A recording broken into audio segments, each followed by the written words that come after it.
And welcome back. I'm Christine Bentley in studio with Kate Wheeler, and we have a beautiful guest with us today, Sherry Abbott, who is from Look Good, Feel Better, and is also the charitable partner for the Ignite Conference for Distinctive Women. And welcome, Sherry. Thank you. It's a real honor and pleasure to be here, ladies.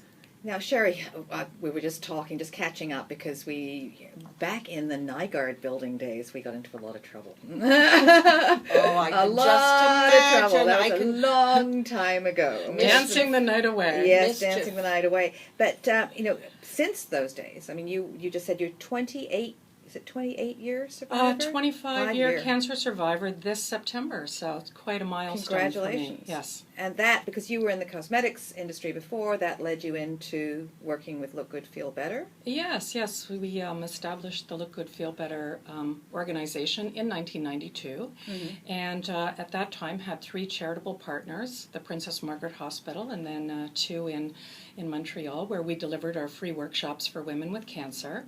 And today we have 118 cancer care facilities and hospitals across the country where women with cancer can come and look and feel more like themselves again, and put their best selves forward, which helps them move through their treatment. And we're really helping to address the emotional and social impact that cancer and its treatment has on these women. Has that changed in a quarter of a century? Are we more open about it? Kate, that's such a great question. I think that people are accepting today that there's so much more that goes on beyond, the actual impact of cancer treatment. And they realize that it does help boost the morale and self-image, and the whole area of psychosocial oncology has really opened up.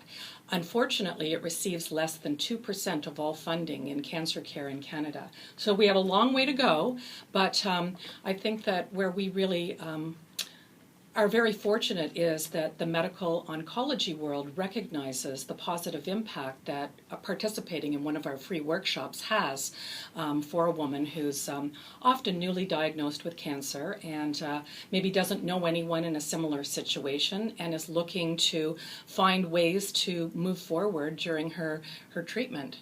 And unfortunately, there's the big misconception that once treatment finishes, cancer's done. And that's not the reality. No, that's just the beginning of the journey.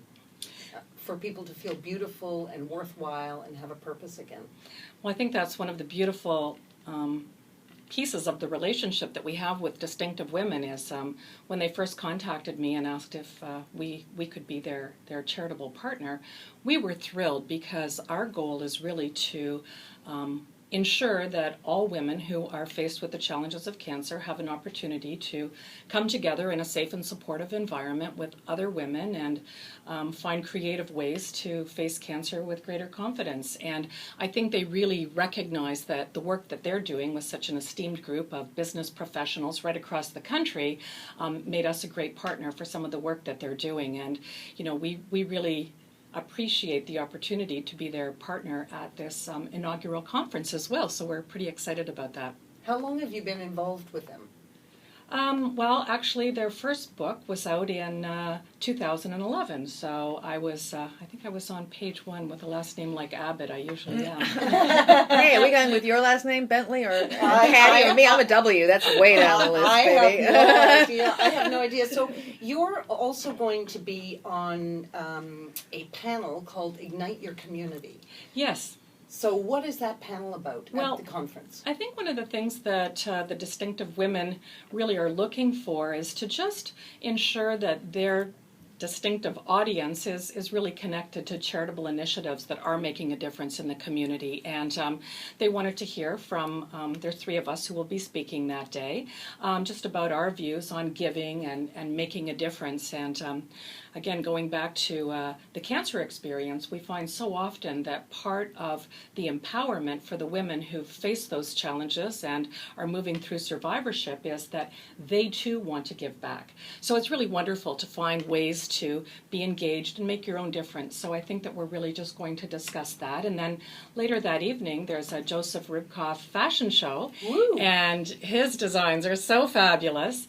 And I think we'll have a lot of fun at that. And we're the charitable recipient that evening. And also there'll be a fabulous silent auction and all kinds of fun to be had. So we're really looking forward to it. And of course, Christine Stewart is speaking earlier that day.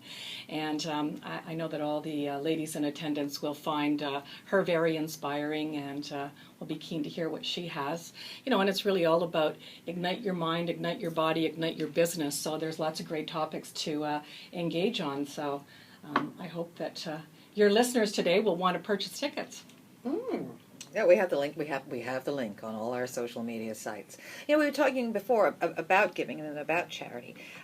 We learned from TD Bank recently did a big survey on women in philanthropy that we were involved in, and it seems women want to give to their local communities first, and they want to know how the money's being spent and where it's going. And there's a lot of money coming down the pipe in the next little while with the wealth transfer to women. How do you attract somebody to your charity?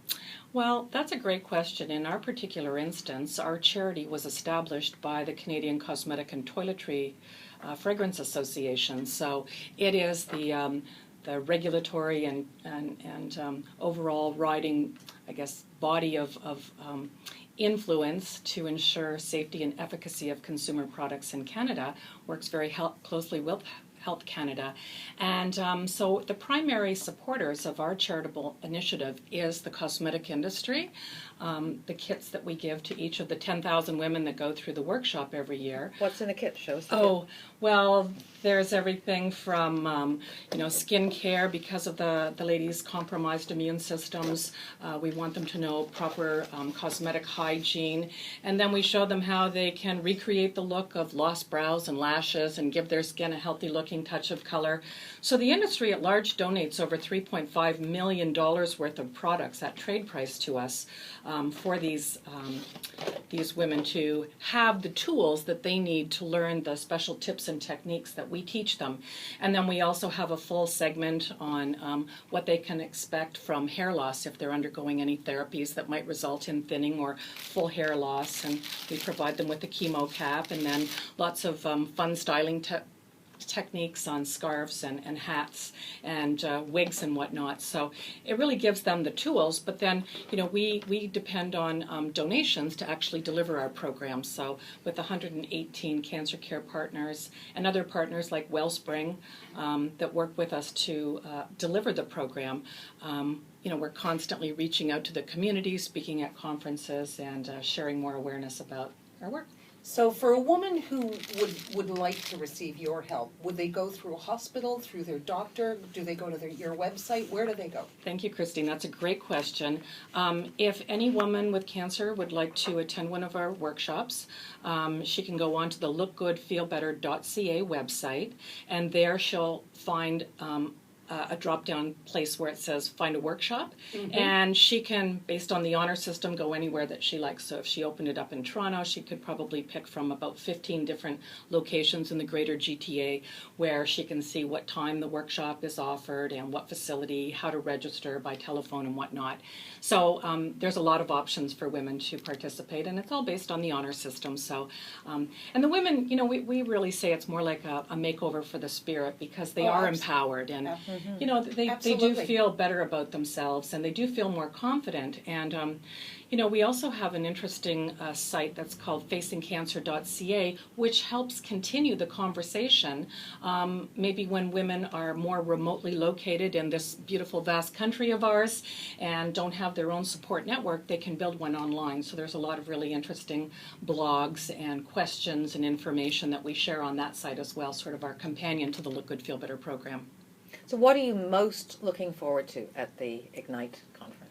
I'm really looking forward to the segment on image and branding and entrepreneurship. I think that'll be really interesting because from the distinctive women that I've met, they are so fabulous. They're such a really great and really inspired group of individuals, and I think there's going to be a lot of networking and sharing and just opportunities for all of us to learn from one another. Yeah. That's absolutely amazing. I mean, Have you voted for us yet? We're nominated this year. We'll send you the link. Sherry. Okay, please do. We'll send you the so link. are you still expanding, by the way? Yes, we continue to open workshop locations where we have a need, but we really feel that based on where we've got delivery partners and the reach in the community, that we're able to support, Right. probably the people that want to attend. We can actually facilitate over 12,000 women through our free workshops. So if you know someone, please send them to lookgoodfeelbetter.ca. And of course, when will this panel be up during the conference? If We're people wanted to listen to you. on the 16th, Mhm. and it's in the afternoon from 5:30 to 8:30 p.m. Okay. And Christine Stewart, who I'm also very keen to hear from, is the speaker prior to that. So, yeah, it's great. It's going to be a welcome reception on the night of the 15th, and then 2 full days of activity on the 16th and 17th at the Toronto Sheraton Hotel. Wonderful. All right, Sherry Airport. Abbott. Airport. Thank you very much for coming in and telling us all about Look Good, Feel Better.